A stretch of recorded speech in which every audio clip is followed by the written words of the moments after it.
An introduction to narrative poems. The what, when, why, and who of narrative poems. What is a narrative poem? A narrative poem has a story which has conflict resolution, rhythm, and rhymes, which rhymes is optional. There are two styles of point of view, which is first person's view and third person's view. First person's view is, for example, I leapt over the field. And third person's view is, she leapt over the field.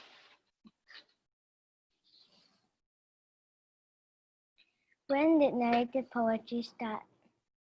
Narrative poetry is said to be the oldest form of poetry, the oldest one recorded being the Epic of Gilgamesh by Sindaku Unini.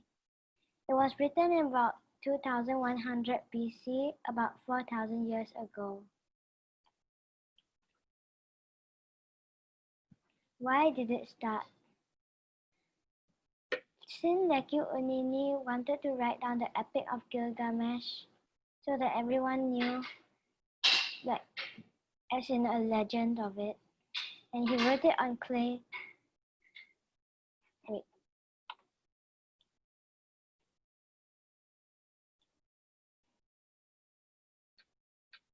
Clay tablets, which was their paper, and it was in cuneiform, the Mesopotamian writing.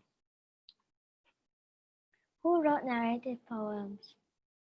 A lot of people wrote narrative poems, but these are 4 people who wrote narrative poems.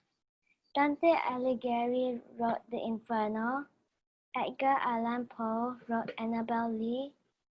Homer, you should know, wrote the Iliad and Odyssey, and William Shakespeare wrote the Rape of Lucrece. Thank you. This next poet, her name is Ru, and her narrative poem is called The Pain. Hello, now I'm going to read my narrative poem. There's a competition, and I was training hard for it. As I stretched my back started to hurt, and I was in so much pain. It felt like I was shot by a gun. I couldn't even walk properly. I couldn't do anything, but my coaches said I needed to deal with it. So I kept fighting against the pain. I kept trying to think the pain was okay. I kept thinking the pain would get better, but the pain was still winning. The doctors tried to help, but pain still stayed. The competition was close, and I already knew I had to stand the pain because that's what everybody says. Before the competition, my mother said, I think you shouldn't suffer for the competition. It's okay, I will talk to the coaches. 1 month passed, and my pain didn't last. I managed to escape the pain, and I hope it never comes again. Thank you. Next person is Ning Shan, and her narrative poem is called The Unexpected Host. The Unexpected Host.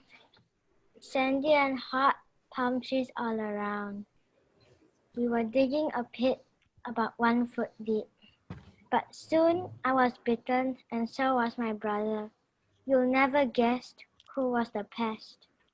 It bit my brother, and he almost hollered. Small and pesky, sandy and hoppy. My brother's back was red from bites, and luckily they weren't mites. It looked like polka dots or an arrangement of upside-down flower pots. Our host kept coming back. It was very annoying. He squirmed like a prey, trying to escape from the itch. He itched for a whole day before we found a cure. It was called pawpaw cream, and it helped a lot.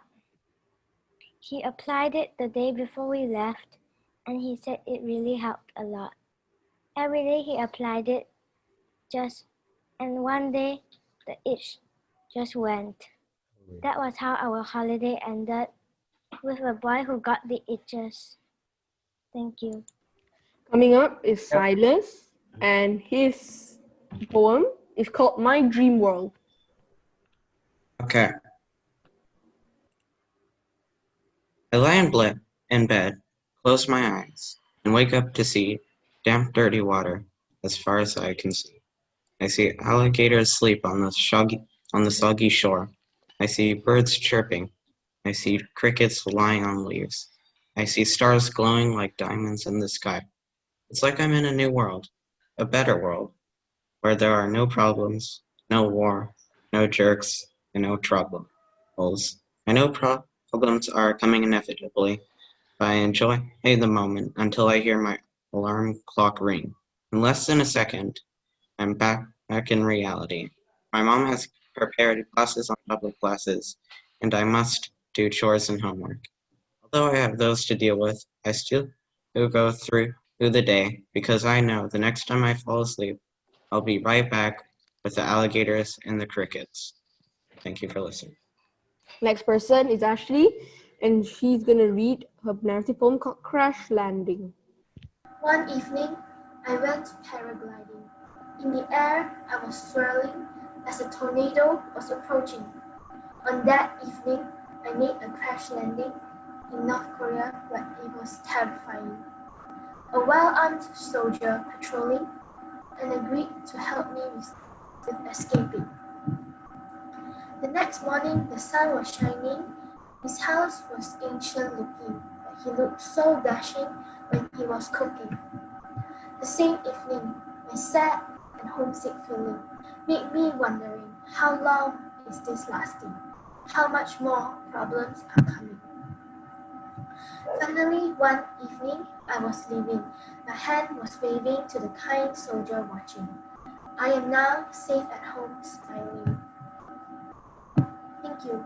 Next person is called, his name's Yuan, and his narrative poem is called The Cold War. Yes, William. Good evening. My name is Yuyan. Today I'm going to read my rhythmic narrative poem called The Cold War. The real war has ended, and now the USA and the USSR has launched a subtle war known as the Cold War, each spying on the other. Secret agents abounded everywhere. There were countless books written to tell all the tension this caused. In the war, many nameless people died, many shadow heroes away from their home, life of millions sometimes hanging by a thread. Most of them unaware of this sinister threat. We heard news from the media, many secrets hid, and many lies told. We did not know each of the stories. Wait for someone to give us its truth. When it ended, the world was still in one piece.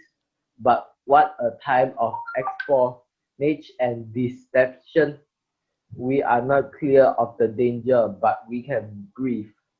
We came out of the cold war to a better day. Thank you. Next poet is called, his name is Justin, and his narrative poem is called The Man Who Thinks He's the Best at Swimming. Yeah. Okay, my name is Justin, and I'll be reading a narrative poem, and the title is The Man Who Thinks He's the Best at Swimming. Once, a man thought he was the best, he was better than anyone at swimming. He was always proud of himself. He won a lot of competition, but no one liked him because of his attitude. He was always tells everyone that he was the best. Then there was a competition. At the competition, there was a lot of people there. When he was at the competition, he told everyone that he was going to win. Everyone avoided him like the plague. When the referee blew the whistle, he swam as fast as a sailfish. He was on the lead like he was pleading. But as he swam longer, he started to get tired and swam slower. He started to panic and struggle. He was breathing like he's freezing. People started to swim faster than him. And at the end, he was not first place. I learned that he was not the fastest person at swimming in the world. Thank you. Next poet is Chloe, and her narrative poem is called The Stress. Hi everyone, my name is Chloe and today I'll be reading my poem called The Stress.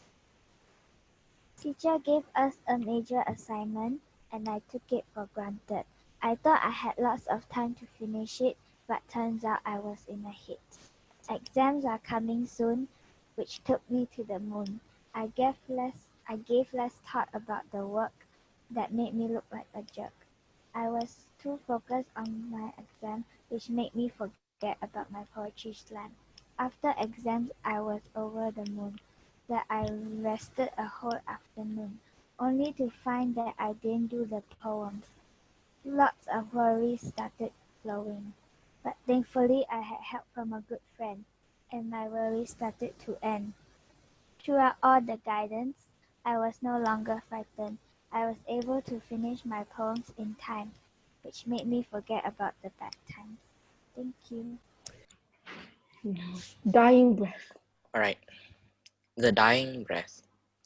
On my bed, my only bed, at home with no one there. This place I die a lonely death. The sun shining on my dying body. The birds singing on my only tree. The only things I cared about. The cool wind blowing on my face. The sun sets, here I take my last breath. Oh, there lies my body, all alone and breathless. Next is Kai Young, and his narrative poem is Stranded on an Island. Yeah. Hey everyone, my name is Kai Yang. My poem is Stranded on an Island. Okay. Stranded on an island, how I got here. Stranded on an island, hope I can get out of here. Stomach was growling, found a coconut tree. Have to cure my hunger before the sun sets without me. The sun is setting, have to find shelter. I had no success, at least I made some fire. I found some leaves, slept until next morning. I had a dream that was leaving. The plane flew by, and before I knew, I was back home watching myself on the news. Thank you. Okay, next up is Javin, and his poem is called The Two Sides. Hello everyone, my name is Javin and I'm gonna read my narrative poem right now. There was once a wise king. He sought to end all wars, the pain and the screaming. He wanted to end it all. However, there was a country called Kirk. They were stubborn and prideful. The king is foolish, they said. The king was angry yet calm. The king attacked several parts in Kirk. Some wins, some losses. The Kirks would not back down. Soldiers and resources were lost.